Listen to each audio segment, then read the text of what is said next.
This is Gemara in Gittin, Daf Mem Zayin, and we're holding on the bottom of Mem Vav Amid Beis, right after the Mishnah.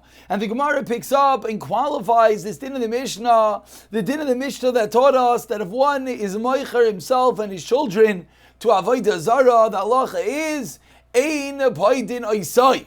Him we do not redeem. Aval his children paidin as abanim when la'achar misas avihen. So comes along the Gemara and says, Ravasi, Vihu, and this din in the Mishnah is Shemachar Vishana Vishilish. He sold himself again after he was redeemed, Vishilesh, and he sold himself a third time after he was redeemed. Only then, says Ravasi, does the stringency in the Mishnah apply that we do not redeem him. Meaning, clarifies Rav Ashi, though when the Mishnah says we do not redeem him, is not stam, is not always. It's if he sold himself, we redeemed him. He sold himself, we redeemed him. He done it a third time, adkan. We do not redeem him anymore. Says the Gemara, a story. Hanu b'nei Bei Mechsai. There were the residents, the people of Bei Mechsai, the Asvi Zuzei Me'akum, that they borrowed money from Akum, from people who worship Avodah Zarah. They didn't have anything to pay back. So what happened? They didn't have anything to pay them back. So these Goyim came and they grabbed them as Avodim. Also, they came into Rav Huna. So they came in front of Rav Huna, meaning these people, they wanted to be redeemed. So they said to Rav Huna, Rebbe, redeem us. Amr Lahu, Rav Huna says to them, My avid luchu. What should I do? I'm sorry. Titinan. We learned in a Mishnah, Meicher ez atzmai. Vesban of the Akum ein paidin oisai. We don't redeem you.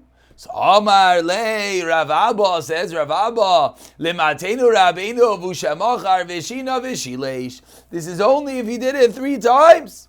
Amar le, Rav Huna responds, Hani margil regili. These people do this all the time, and therefore, says the Gemara, what's the Chiddush? Is this just a story repeating the din in the Mishnah? The Chiddush would seemingly be that they didn't actually sell themselves. They took a halva. They didn't have what to pay back. But says Rav Huna, they placed themselves into this precarious situation that they keep on getting seized as avodim from the Goyim. This is the same din as one who is meicher himself to a guy. And says Rav Huna, we no longer will redeem them. And we continue with the Gemara. Hani Mergel Regili Davdi Hachi. So continues the Gemara, 2 lines at the bottom. O Gavra. There was a man, that he sold himself to the Ludai. Now these Ludai were quite an interesting people, as the last Rashi in the page teaches us. They were an Ummah, they were a nation. B'nei Adam. Rahman al-Islam, they were cannibals, they ate people. So there's a person who sold himself as an Eved to Ludai. Also came to Rav Ami, they came in front of Rav Ami. Amar Lei, and he said to Rav Ami, please, Rebbe, Pierkon, redeem me. So Rav Ami responds, Amar Lahu, says Rav Ami, I'm sorry. What did the Mishnah teach us? Amar Lahu, excuse me, let's get to Amar back in front of us. There it is. Amar Lahu, says Rav Ami on the top line of Mem Zayin Amar Aleph. Excuse me, Amar Chizaz Ban Al-Akum, Ein Baidim Aisai, Aval Baidin Es Abanim. One more time. Amar Le, Rav Ami responded, Tanan. We don't redeem him. Why? Misham kil kula. Why do we redeem the children? Because we don't want them to get messed up. We don't want them to become to become assimilated. And certainly over here, where there's a threat of death, that these ludai are cannibals that were nervous that they're going to Rahman al-San eat the child. Even he himself, that's the Chiddush, as Rashi here explains. The Chiddush is that normally we only redeem the children because the father we're not so worried about. But the child, we're nervous, he's going to become one of the Goyim. So over here, said Rav Ami, Amar Le, we will redeem you because we don't want them to kill you. Amar Le, Rabbanan Rav Ami, the Rabbanan asked Rav Ami, Hi Yisrael Mummeru. Says the Rabbanan to Rav Ami, I don't understand. This yid is a mummer. We saw him, unfortunately, eating the velos and trefas. So what are you going and being worried that the Ludai are going to consume him literally. Amar Le, Rav Ami says, Ema l'teyavon udikachel. He's Amar Le. So says Rav Ami to them, Ema l'teyavon udikachel. He didn't have era. I understand. Maybe he got succumbed to his taivos. And we know that doesn't give you a full-fledged status of a mummer. If the only reason why you did it was because it was that your taivos got the better of you. The desires you couldn't withstand. So Amrulay, so the people responded, what do you mean? He had a good old-fashioned kosher burger. And he had the Big Mac in front of him. So it's not just a taivo. You could have had the same thing. So I guess not Big Mac and regular burger. Whatever the case is, but we see he chose the tray. Amar lei zil. Rami said, okay. Lo kishavek li deparkincha. Told this man, I'm sorry, I can't redeem you due to your actions. Continues the Gemara. After we mentioned these ludai, 10 lines down at the two dots, Reish Lakish, Zavin, Avshei Luludai. Reish Lakish, seemingly interestingly enough, sells himself as an Avid to Luludai. Shakel Bahadei Chaysa Vigil Galta. What happens? They take him away. And what did Reish Lakish, take with him? A knotted bag and a ball. Interesting. Amar, Reish Lakish says to himself, Gemiri, I have a tradition. Yoma Basra, on the last day, these ludai, the day that they're going to eat you, called Abayiminayu Avdile. Whatever you want, they'll do for you. This original Makar probably of what your last wishes are, last final request. Why?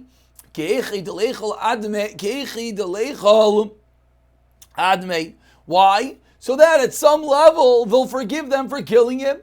As Rashi says, now it's a difficult thing to say. They're about to kill you because you give him a last request. They're going to be meichel you, but I guess at some level. So what happens? Yom Basra, the last day where they're going to eat. Reish Lakish, Amrulei Ma'inichalacha. What would you like, Amrleho? Bina, you know what I want? Ak matinchu v'ozvinchu.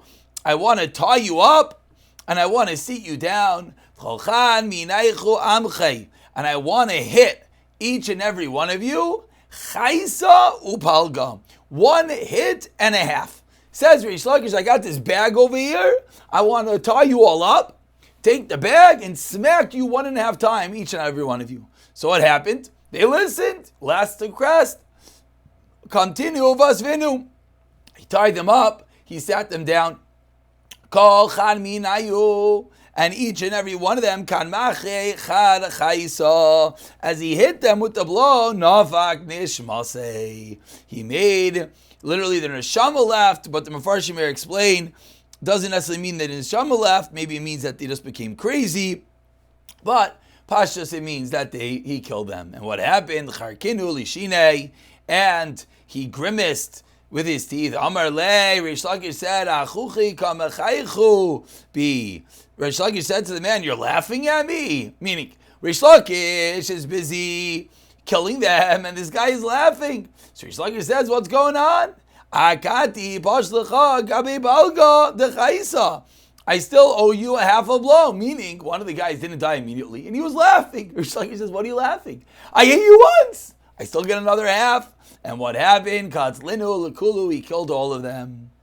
Nafak ve'asa, Reish Lakish left and came back. So again, this was his, we'll call it his shtick, that Reish Lakish was holding a bag, and in the bag was this ball. So when he told them, I'm going to hit you with the bag, they didn't know what's in the bag. They thought it was just a bag. And that's how he eventually took care of the Ludayins. Continues the Gemara, Yosef Kachel V'Shasi. Reish Lakish would sit and eat and drink with everything he earned, all the money. He didn't save anything. Amrulei Barate. His daughter one time says to him, Reish Lakish, Lo bayis midi lemizgi. Ale, do you want something to sleep on? Amar Lo, he says to her, Biti, my daughter, Krisi Kari. My stomach is my mattress. Kinoch navshei. When Reish Lakish was nifter, Shavak Kaba an navshei. Shavak Kaba de Marika. a calf of mariko, which is saffron, was left over, one little bag, kari nafshei, and he called to himself, va'azvu la'achirim chilam, and they leave their possessions to other, meaning Rish Lakish, and this is obviously a Maila that we're talking about, that Rish Lakish felt, what do I need any physical possessions in this world? Whatever I make, I use for my food, my meager earnings, and that's enough. To the point that he left over absolutely nothing for his family, and even the little bit that he left, he said, "Oi, how much I left over for my family." Continues the Gemara, the Mishnah, halfway down Mem Zayin Amud Aleph. Someone sells his field to an akum. What's the halacha? Loikeach umevi mimenu bekurim mimnei tekun ha'olam. What's the halacha? He has to buy back the field first fruits. Why? Mimnei tekun olam. So says the Gemara, Amar Rabba. Now we're going to get involved in the discussion of the ownership of Goyim, of land. Of course, we're dealing with Eretz Yisrael. Says Rabba, the kinyan, the acquisition of a guy in Eretz Yisrael, does not remove the obligation to take off meiser. Why not? Shenemar, as the pasuk says, Kili Aretz, land is always a Kadosh Baruch Hu's. That what to Likedushas Aretz, the sanctity of the land is always to Hashem. Avol, but says Rabba, Yesh kinyan the akum Eretz Yisrael to do what? Alachbar babayis shichanu ba'ayrais. They're allowed to dig pits, ditches, and clefts. Shenemar Hashemayim Shemayim Hashem, but ve'aretz nasan l'nei adam. That's what Rabba holds. For Rav Elazar, he argues and he says, "Avol b'sheish kinyan la'akum Eretz Yisrael lafkia midei ma'aser." Says Rav Elazar, no. The Goyim have a kinyan in order to remove it. There's going to be no chiva meiser when this field is owned by the Goyim. Shenemar, as Abba says, digan chav lo digan akum. We darshin. What do you give as meiser? Digan chav, but not the digan of a Goyim. Aval ein kinyan la'akum Eretz Yisrael achvar b'ayir shichram ha'irayis. But there's no kinyan in Eretz Yisrael with respect to what? They're not allowed to dig up the land, etc. Why, says Rav Elazar, Shenemar, Lashem, Haaretz, Malai, everything belongs to HaKadosh Baruch Hu. So says the Gemara, but Micah Mifliki, what is this machlekes over here? So Mar, Savar Rav Elazar, Digan Cha, V'lo Digan Akum. Omar, Savar Digan Cha, V'lo Digan Akum. That what? Only when it's complete, the grain, the production is done by the guy. And not only when a yid, completes the grain production, and not the guy, meaning Rabba holds it's not stam a din of ownership. There is more necessary. So says the Gemara. Now, what's the makar? So Amar Rabba, where do I know that a guy does not own Eretz Yisrael afki midei meiser? Dittinan, as we learned today, Mishnah. We're about 13 lines to the bottom of Mem Zayin Amud Aleph. The first one line is Dittinan. Amar Rabba, Dittinan, it says in the Mishnah. Haleket v'shicha v'apeya shalakum. The leket, shicha, and peya, the leftover sheaves, the leftover bundles, the corners of the field that belong to a guy. Chayovin b'meiser. Ele imkein hifkir. Unless the guy was mafker them, he declared them ownerless. If not, the parts of the field are obligated in meiser. Heichi dami, what's the case, says Gemara? Ilim d'Yisrael. If the case is like a shechapeya is the yids, and a guy picked it, and then he sold it to another yid, then what? Elim kain hifkir. You're telling me that the only time is chayv, it's going to be potter and meiser if it's hifkir? Hamavkir v'kaimi. It's already ownerless, meaning leket shichat peya by its very nature is ownerless. So what would it mean that it's a mafkir? Elalav, says the Gemara, Ta'akum. We're talking about a field that belongs to a guy. And the leket shechad peya of the field of a guy. V'lakatzlenu Yisrael. And the case is, and a yid came and took it. So Taima de Hifker. Halo Hifker Chayiv. So what's the obvious implication? It sounds like only if he's mafker it is a Chayiv and Meiser. If not, then he's obligated. Asks the Gemara and Rabbah, 1 second. It seems that to the land in Eretz Yisrael is yes, Chayiv and Meiser. Says the Gemara, Loi. It's not a kasha in Rabbah. That is the shita of Rabbah. Again, excuse me, let's just go up for a moment. I know it's getting late, but let's just, again, look, what did Rabbah say? Rabbah said, meaning that when the guy owns the land, the halacha is, it's yes, obligated a meiser. So this is where, says the Gemara, Rabbah learned it out from.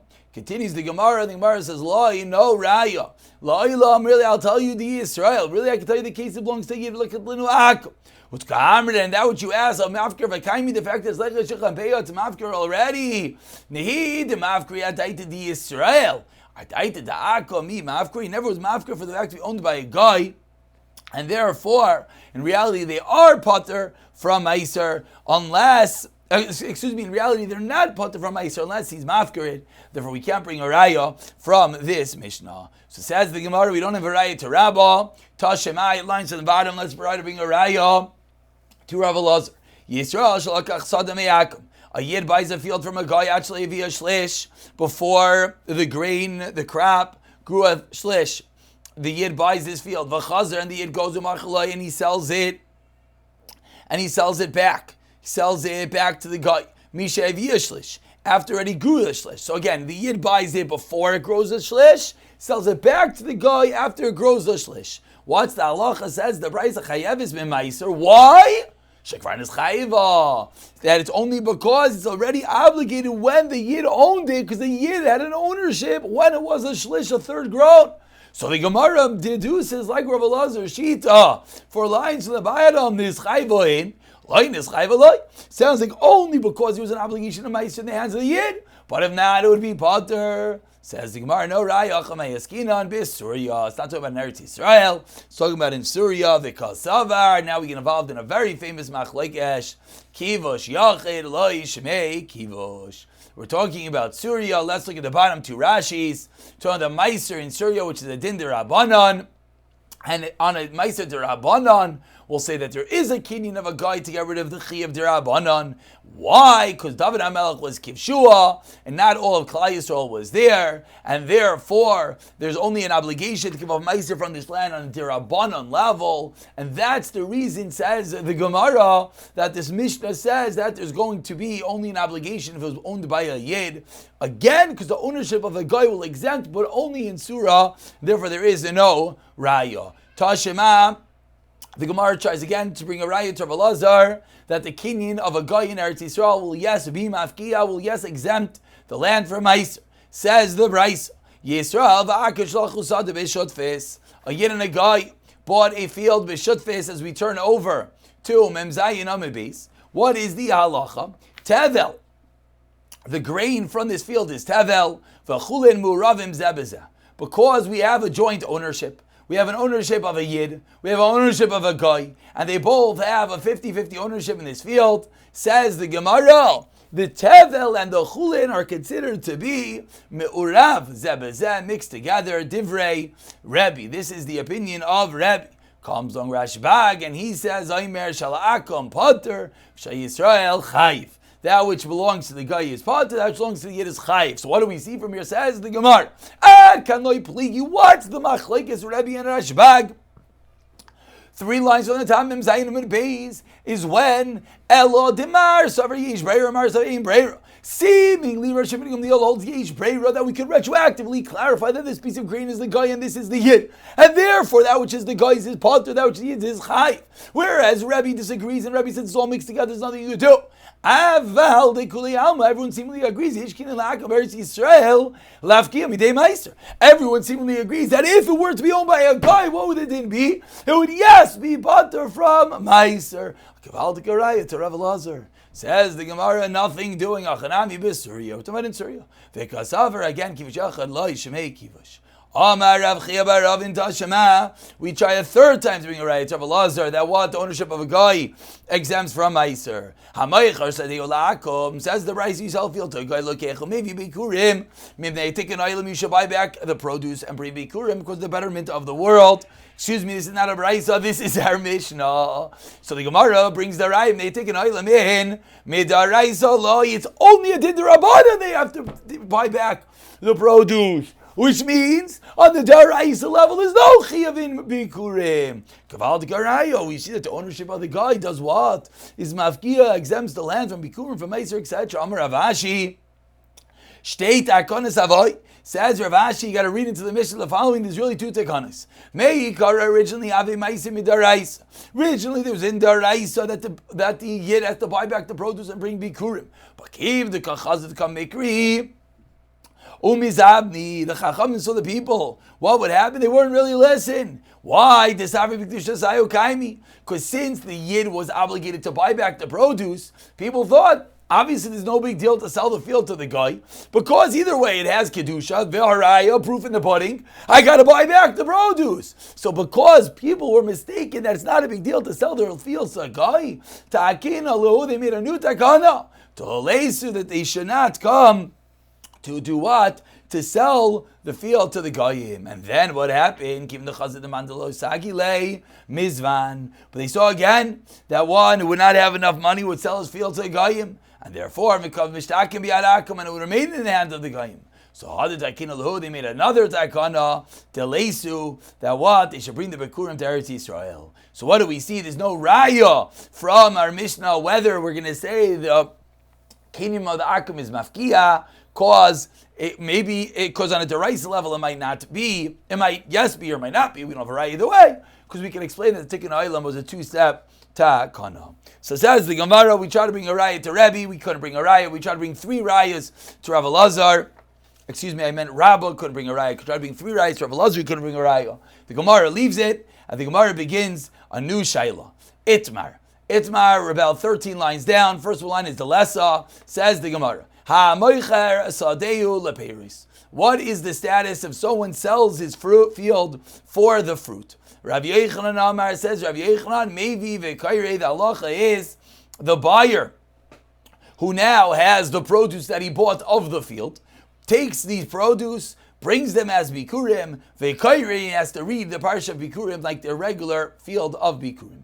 Reish Lakish Amar, he says no. Maybe you got to bring the bikurim, but ve'enai kairi, but you do not read the parsha of bikurim. Explains the Gemara. Rav Yochanan Amar maybe v'kairi. Why? Because kinyan peiros, kinyan govtami. So the buyer then now has an ownership in the peiros. It says if he has an ownership in the field, and therefore it's completely as if it's his, and therefore he has a chiyuv to bring bikurim 100%.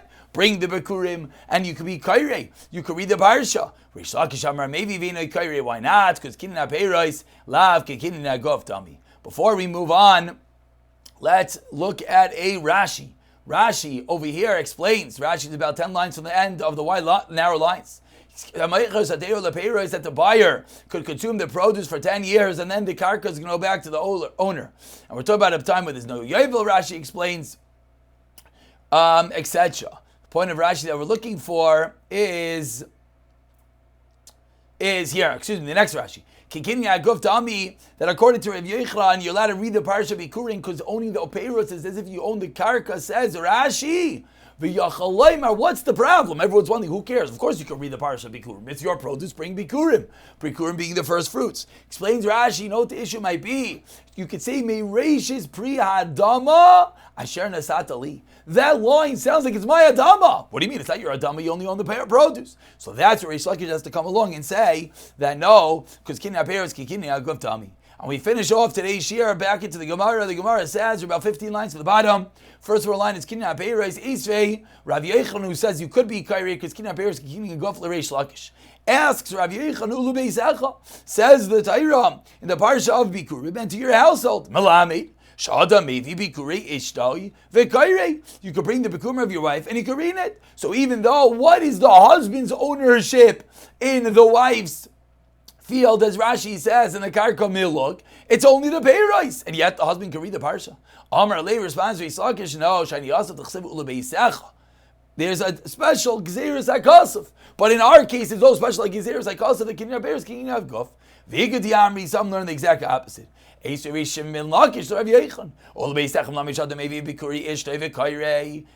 Gemara. So Amar Lei, and with this, we're going to stop. We're going to leave the next kasha for the next year. B'siyata dishmai.